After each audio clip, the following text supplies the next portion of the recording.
Hola a todos, estamos hoy con el candidato a la alcaldía de Medellín, César Hernández, por Manos por Medellín. Es tu movimiento por el cual recogieron firmas en este propósito del colombiano de presentarles a ustedes a todos los candidatos que están en juego, porque como hemos dicho, no son necesariamente las promesas las que dicen lo que es un candidato o una candidata, no es necesariamente su plan de gobierno, sino quién es la persona, qué ha hecho, en qué cree, a qué le apuesta.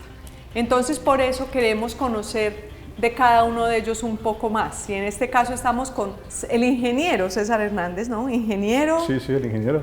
Ingeniero civil del Politécnico. De mi querido Poli, ingeniero civil del Poli.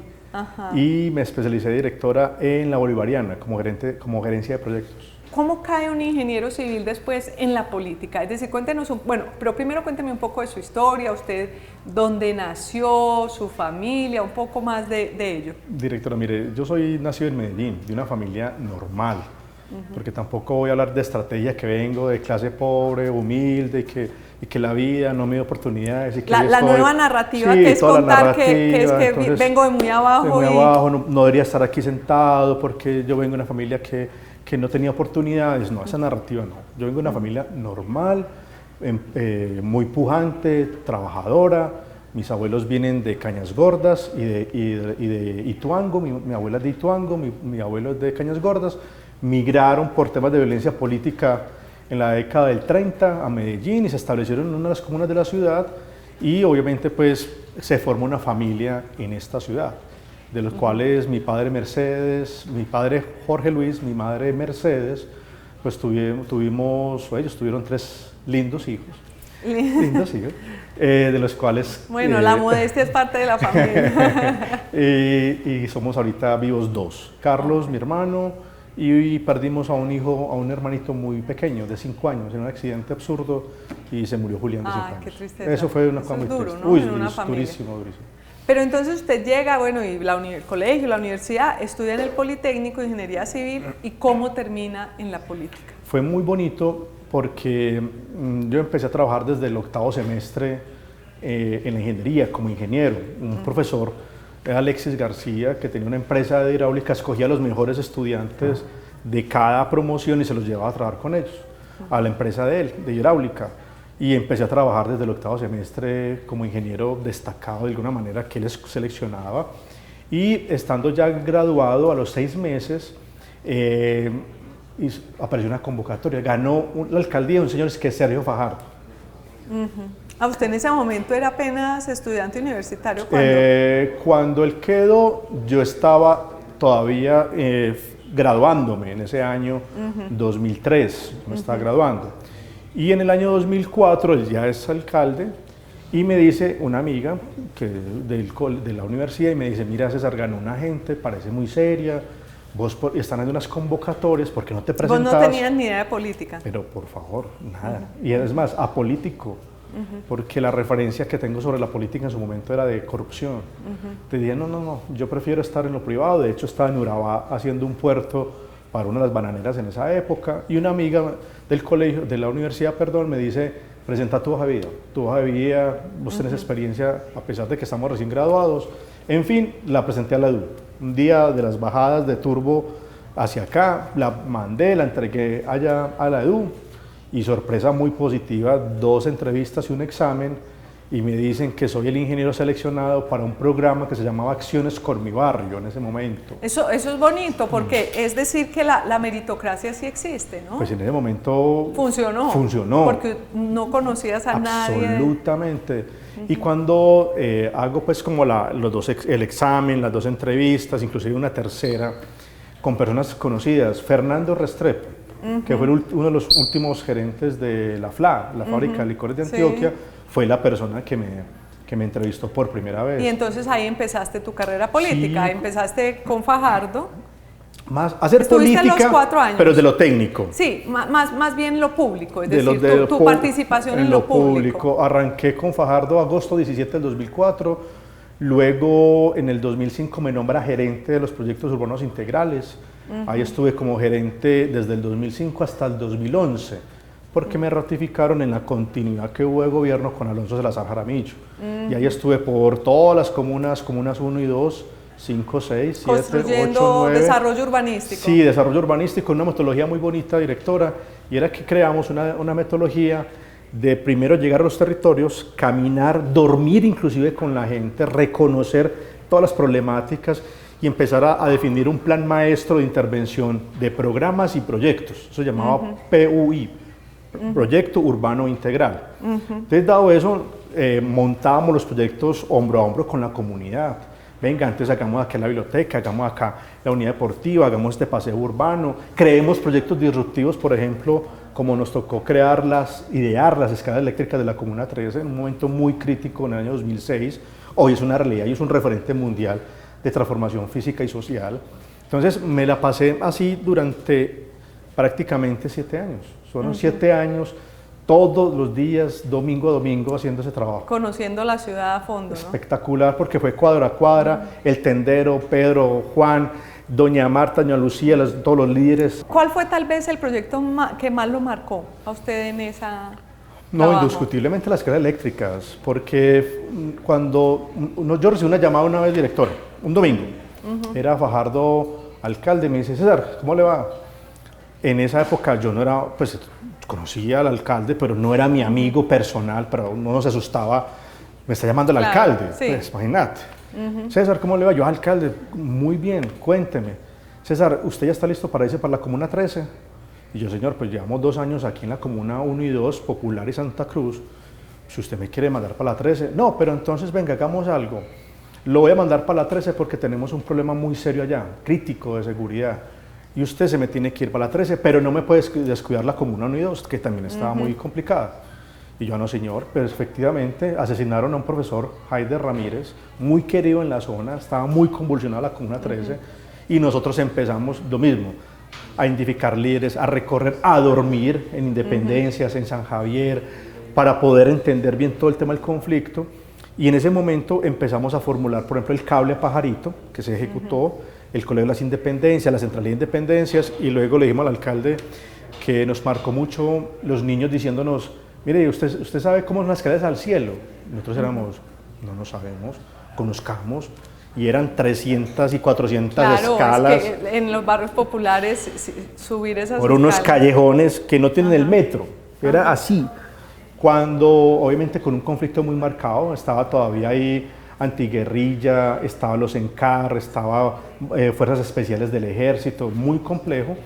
Cuando empezamos a caminar, cuando vimos 384 escalas, ¿cómo será para sacar un enfermo? ¿Cómo será para un tema mismo de alimentación? Muy complejo.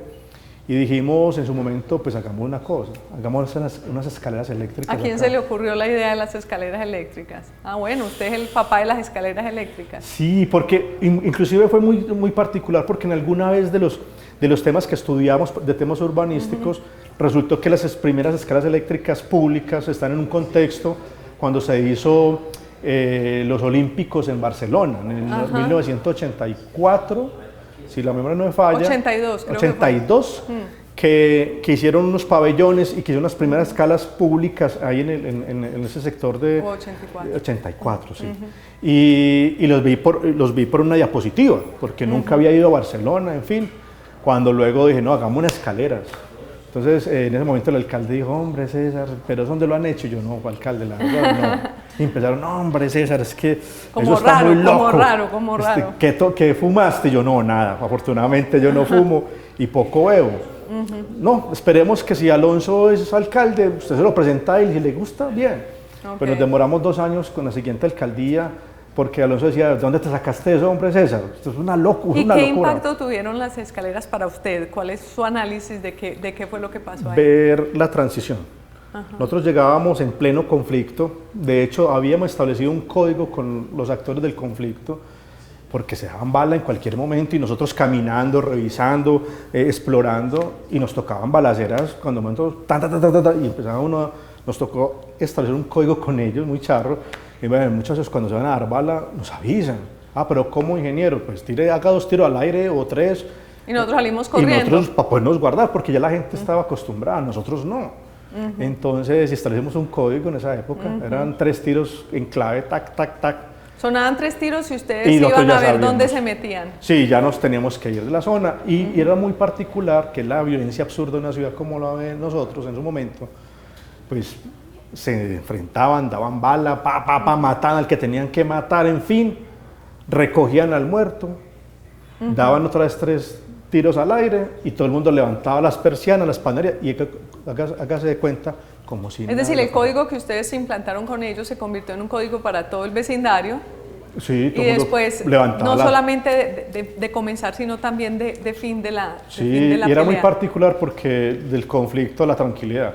A los 5 minutos todo el mundo escuchando música, la panadería abierta y uno decía... Bueno, impresionante esa historia. Pero, y eso, me imagino que de ahí surge mucho su interés de ser alcalde de Medellín.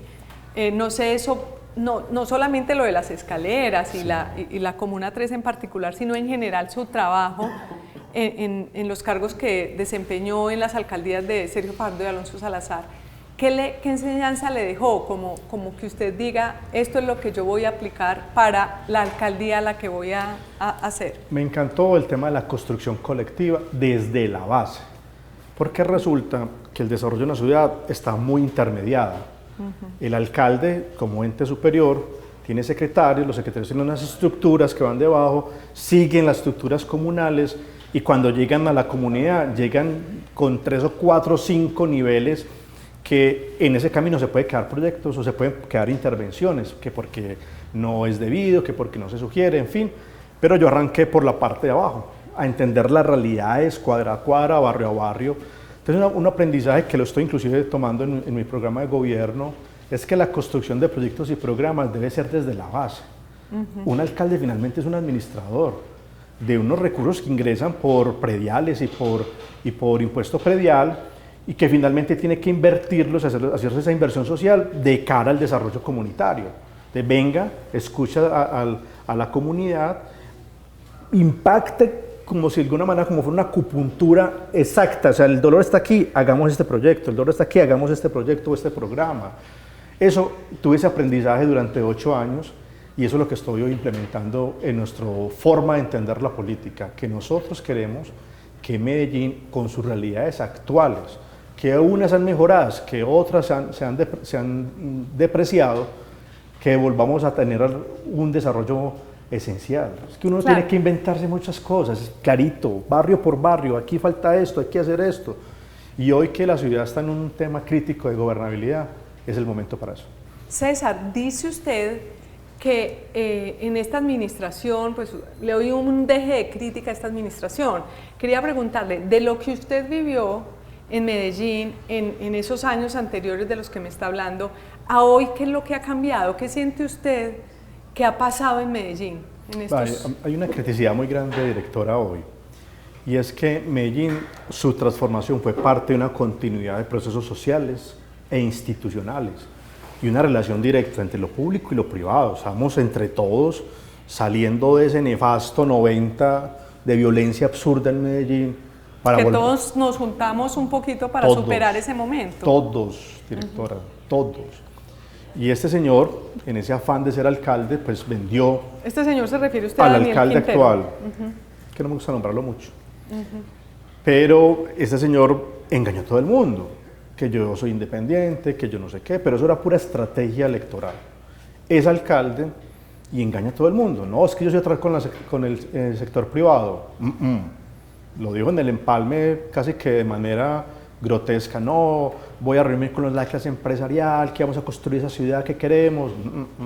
Al otro día el GEA, que yo dije, GEA pues es un tema como, eso es como un tema que todavía es como el coco, eso existe ahí, pero finalmente no. El GEA, y usted que lo conoce muy bien, sabe que el grupo empresarial antioqueño fue uno con Nicanor y otro sin Nicanor, donde había una masa crítica muy importante que todos los días tenemos que agradecerles a ellos, que esa juntanza desde 1900, cuando hicieron el primero Medellín Futuro. Medellín Futuro viene desde 1903, que ellos fue promovido por la Sociedad de Mejoras Públicas para que esta ciudad tuviera una planificación, etc. Entonces, cuando ya yo llegué a la alcaldía en el 2004 hasta el 2011, luego me fui para la gobernación a ser director del DAPAR y parques educativos hasta el 2015, regreso como gerente de la EDU, director de planeación y gerente de MetroPlus, y evidencié que la continuidad de algunos procesos sociales y territoriales con Aníbal y otras que él le apostó, como por ejemplo Parques del Río, que yo digo, bueno, no es el proyecto que a mí me gusta porque no es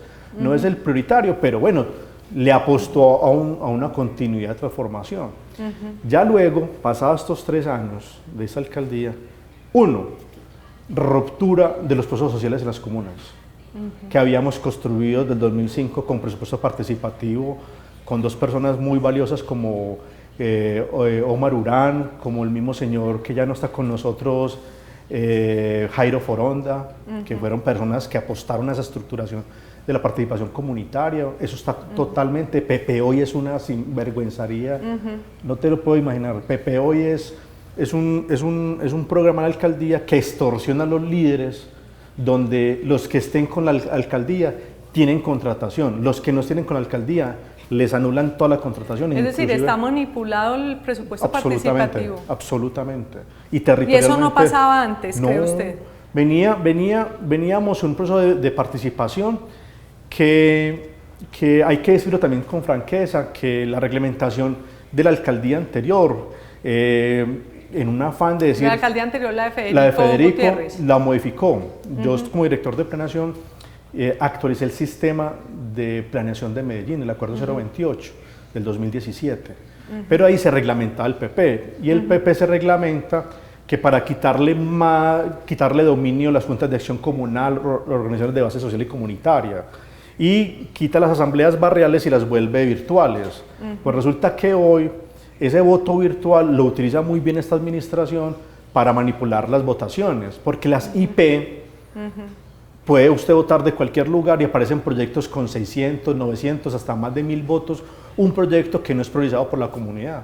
Entonces el PP hoy ha sido un instrumento de extorsión y de corrupción que hoy tiene la administración. Entonces, ver ese proceso que fue muy bonito de participación, donde están las asambleas, donde la gente salía y se movilizaba por su proyecto y había una gran movilización, eso hoy es así, segmentado para gente. Pero entonces usted ahora, volviendo a lo que sería su propuesta, estamos hablando, usted plantea una cosa metodológica, es decir, habló un poco del método, de construir desde lo colectivo, de construir desde abajo, pero ya en los grandes temas, ¿cuál es su propuesta? ¿Cuál es como su bandera? ¿Cuál es su tema con el que usted quiere convencer a los ciudadanos para que voten por usted? Mire, primero, indiscutiblemente, directora, que cada comuna y cada corregimiento tenga su proyecto y su programa.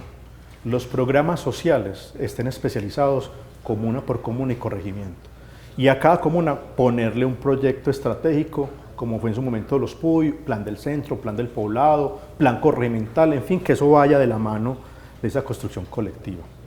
Después hablamos de decir, vengan, no hacemos esto si no tenemos la casa ordenada.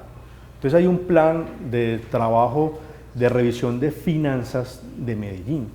Nosotros hoy, para poder hacer el desarrollo que entendemos de la ciudad, tenemos que tener recursos para poder invertir. Hoy Medellín tiene 23 billones de pesos y desarrollamos un plan de inversión para que Medellín sea más eficiente. Si lo hacemos depurando toda la burocracia que se ha hecho, sacando todo ese nepotismo que tiene la alcaldía, podemos volver a lograr encarar a Medellín en los ingresos. Y ahí podemos llevar a que los próximos 4 años Medellín tenga 34 billones de pesos. Esa parte de ordenamiento es muy importante porque es la que nos permite ya invertir a nivel social. Y un tema que es fundamental hoy es generar nuevos ingresos a la ciudad. Estamos definiendo 5 empresas, de las cuales una de ellas para nosotros es clave, y es la empresa de seguridad alimentaria.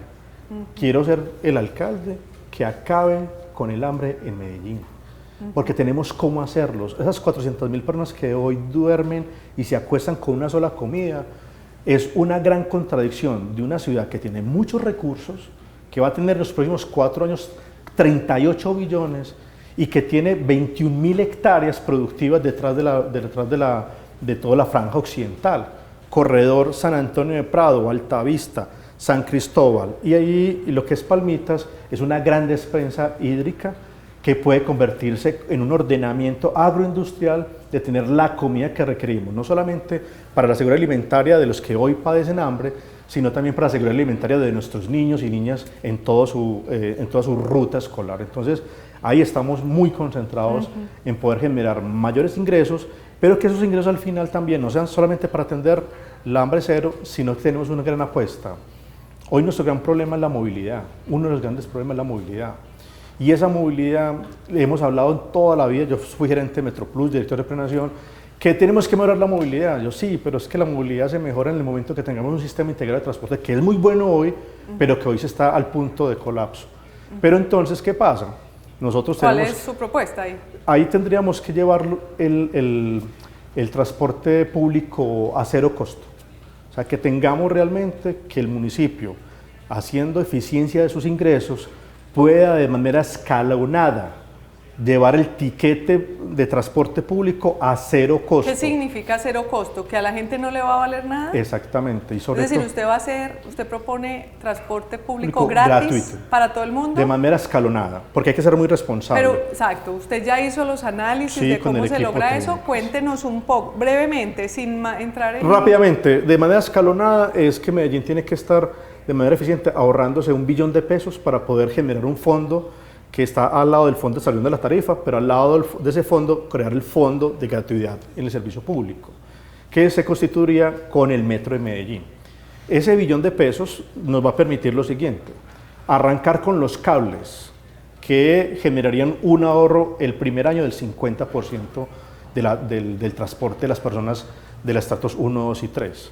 Al segundo año, Metro Plus, porque hay que establecer todo ese recaudo, cómo se... ¿Cuánto cuesta que sea gratis el transporte público? Si lo tuviéramos completo 100%, tendríamos que contar con el área metropolitana. Exacto, eso también esa era mi segunda pregunta. Sí, por eso es que le digo que es escalonado. ¿Cuánto es? Son más de 2 billones de pesos, 2 billones. 2 billones al año. Sí. Entonces, eso saldría pues de los recursos de Medellín y del área metropolitana. Por eso es que le digo, director, escalonado. El primer año 1 billón, hasta segundo año 1 billón, para poder integrar cables y sistema Metroplus y sistema tranviario hasta el tercer año. Y cuarto año como un acuerdo metropolitano, porque el metro depende... Es decir, en el cuarto año es cuando costaría los 2 billones, cuando ya esté todo integrado. Correcto, para poder definir que somos capaces de llegarles a población. ¿Y esos 2 billones se le quitan a quién? No, a nada. ¿Qué inversión? ¿A cuál inversión? No, porque inclusive hicimos el marco fiscal de mediano plazo en Medellín. Como le digo, hoy Medellín tiene 23 billones. Con el crecimiento que viene teniendo Medellín, en los próximos 4 años va a tener 10 billones de pesos más para la inversión. Entra el tema de Hidroituango, entra el tema de mayores prediales, mayores industria y comercio. Ya hicimos un análisis muy bonito con el equipo mío de Hacienda y de Planeación que trabajan conmigo en la alcaldía y con el marco fiscal, que es de obligatoriedad publicación de la alcaldía, pues ya se genera que esos ingresos futuros vamos a tener 10 billones de pesos más. Lo que pasa es que tenemos que ser muy claros, directora. Ese derroche que hoy tenemos, esa burocracia, ¿cuánto se y ha ese perdido? casi que nosotros hacemos el cálculo interno, es casi un 1.2 billones al año que se pierde en todo ese proceso, cuando habría estado reinvertido en salud y el malgaste. Y el malgasto. Entonces, mire que sí somos capaces, pero con una administración muy seria y muy responsable. César, otra última tema, porque pues seguramente es muy largo su plan de gobierno y demás, pero otro tema es empresas públicas de Medellín. ¿Cómo piensa manejarlas? ¿Qué solución tiene? ¿Qué propone? Empresas públicas tiene que seguir siendo 100% pública, pero administrada con responsabilidad, porque lo que ha pasado en los últimos 3 o 4 años es una sinvergüencería. Tiene hoy un propósito la ciudad y es recuperar el rumbo institucional de empresas públicas. ¿Quién lo puede volver a enrutar? Una persona que sea doliente y que haya pasado por la Escuela de Empresas Públicas de Medellín. Es decir, ¿usted repetiría gerente? Más que repetir, sí, porque pues hay una persona... Me sonó a eso su propuesta. Pero de la Escuela de PM. Por ejemplo, una persona histórica. Que haya sido histórico, por ejemplo, como Mónica, que fue... Mónica, la vicepresidenta. La vicepresidente que estuvo... Mónica Ruiz. Mónica Ruiz, que estuvo un momentico, una muy buena persona que entiende muy bien, lleva más de 20 y pico de años, casi 30 en EPM. John Alberto Maya, y de los actuales, por ejemplo, William Giraldo, actual VP de proyectos que está dirigiendo... el que logró poner a funcionar Hidroituango. Es un señor muy interesante. Entonces el mensaje que yo estoy dando inclusive dentro de todo este tema de Versalles, y es, señores, el gerente de PM tiene que venir de la escuela de PM, o sea, no nos podemos equivocar ahí. Versalles, se refiere usted al pacto de Versalles, que me parece muy bien bautizado, se refiere a la unión suya, de Daniel Duque, Luis Bernardo Vélez y Valderrama. Juan David Valderrama. ¿Qué va a pasar con ese pacto? No, nosotros... Está como difícil que sea que sea cuarteto. Como todo. Porque cuando uno se junta, lo primero que tiene que bajar es de los egos y poner por encima la ciudad. Porque cuando uno se junta, no dicen es que yo tengo más, es que yo tengo menos, es que usted es esto, usted es lo otro. Entonces dijimos, sentémonos a poner por encima la ciudad y decir, yo trabajo por la ciudad. Tengo 300 proyectos en la alcaldía, pues en diferentes alcaldías. El último proyecto que me tocó realizar y aportar a la ciudad fueron las ecoestaciones de la Oriental. Son una idea propia, con un equipo de trabajo que dijimos, vamos a transformar la Oriental, y me pusieron una tarea y dije, listo, vamos a poner ecoestaciones. Y Juan David ha hecho lo propio con su historia, Daniel Duque, y qué decir de Luis Bernardo. Resulta que cuando uno empieza a avanzar, el problema siempre va a decir, bueno, ¿y entonces quién es el candidato? ¿Quién es el de los cuatro? Entonces estamos hoy trabajando con la intermediación de varias personas interesados en que Medellín consolide esta propuesta. Es establecer una metodología con una encuesta interna, con una evaluación técnica, con un debate para poder decidir cuál es la primera persona. Es muy corto porque lo que queremos es que eso pase de aquí al 8 de septiembre. Claro, porque el 8 de septiembre les toca retirarse a los que, si deciden unirse, pues no deberían estar los otros. Pues sí, hay que contarles a los televidentes que de pronto no estén tan empapados con la realidad política de la ciudad, que este grupo del Cuarteto de Versalles, o el Pacto de Versalles, es un grupo que quiere ubicarse como en el centro del espectro político, ¿no? Quieren diferenciarse de Upegui, que es el candidato... Absolutamente. Que el candidato de Quintero, y también de Federico Gutiérrez, que es el candidato... Y con la salvedad de que ahí trabajamos con Federico varios. Varios trabajaron con David, Luis Bernardo y yo. He visto mucha publicidad de Upegui, sobre todo mucha de Upegui. Ahora empieza a verse algo de Federico de publicidad. ¿Ustedes qué capacidad tienen de competir con estos dos que tienen un músculo financiero aparentemente más fuerte que el de ustedes? Lo que pasa es que nosotros es las bases. O sea, a nosotros nos toca más duro porque no tenemos padrinos, no tenemos aportantes que digan tome 500 millones y ponga 20 vallas, donde también es la invitación es a la comunidad, es decir, si el señor Upegui empapela a Medellín, ¿de dónde los recursos? ¿De dónde vienen esos recursos? ¿De dónde? Ahí nos tenemos que cuestionar también en eso, porque lo que se haga, como se haga la campaña, es que se va a gobernar, y el que ponga plata te la cobra gobernando, te cobra como hicieron hoy con el alcalde actual, que las secretarías volvieron franquicias, entonces estás del uno, estás del otro, y por ahí empieza el saqueo de la ciudad. Entonces nosotros dijimos, no nos estresemos por eso, porque no puede ser que una elección sea por el que más ponga vallas y publicidad. Es importante, pero no puede ser la estructura de nosotros. La estructura de nosotros tiene que ser la propuesta, el programa, y si nos toca todos los días ir a los barrios, hablar con la gente, hacer reuniones, y que esa sea nuestra gran fortaleza, pues es lo que estamos haciendo hoy, directora. Bueno, César, muchísimas gracias. Espero que todos ustedes, quienes hayan llegado hasta este punto del programa, puedan haberse hecho una idea de quién es el candidato César Hernández de Manos por Medellín, que después de tener un trabajo largo en lo público, en Medellín, en la administración pública, en planeación, en desarrollo urbano, pues incluso en temas de movilidad, pues quiere ahora ser el candidato. Muchísimas gracias, que tengan un buen día.